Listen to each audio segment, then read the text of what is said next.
রাষ্ট্রপতি মোহাম্মদ শাহাবুদ্দিনের কাছে আজ পরিচয়পত্র পেশ করেছেন বাংলাদেশে নবনিযুক্ত মালদ্বীপের রাষ্ট্রদূত শিনিন রশিদ। সকালে গোয়া বঙ্গভবনে পৌঁছলে প্রেসিডেন্ট গার্ড রেজিমেন্টের একটি চৌকস দল তাকে গার্ড অব অনার প্রদান করে।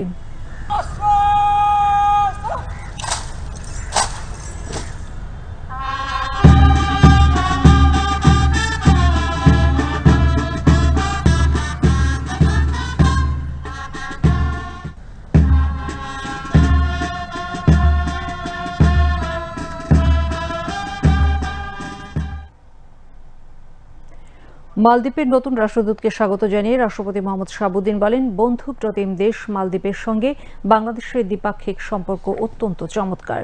তিনি আশা করেন আগামীতে দুদেশের বিদ্যমান সম্পর্ক আরও জোরদার হবে এবং ব্যবসা বাণিজ্যের পরিধিও বৃদ্ধি পাবে। মালদ্বীপে বাংলাদেশি শ্রমশক্তি নিয়োগ দেওয়ায় সে দেশের সরকারকে ধন্যবাদ জানিয়ে রাষ্ট্রপতি বলেন, তারা উভয় দেশের অর্থনৈতিক উন্নয়নে কার্যকর ভূমিকা রাখছে। বাংলাদেশ থেকে তৈরি পোশাক, ঔষধ, সিরামিক্স এবং কৃষিজাত পণ্য সহ উন্নত মানের পণ্যের আমদানি বাড়াতে মালদ্বীপের ব্যবসায়ীদের উদ্বুদ্ধ করার পরামর্শ দেন রাষ্ট্রপতি মোহাম্মদ শাহাবুদ্দিন।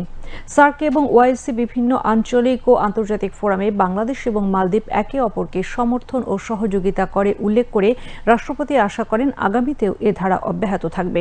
রাষ্ট্রপতির প্রেস সচিব মোহাম্মদ জয়নাল আবেদিন জানান, সাক্ষাৎকালে মালদ্বীপের নতুন রাষ্ট্রদূত বলেন, বাংলাদেশের সঙ্গে সম্পর্ক উন্নয়নকে খুবই গুরুত্ব দেয় তার দেশ। তিনি দুদেশের সম্পর্ক বাড়াতে কাজ করার প্রত্যয় ব্যক্ত করেন এবং দায়িত্ব পালনে রাষ্ট্রপতির সার্বিক সহযোগিতা কামনা করেন।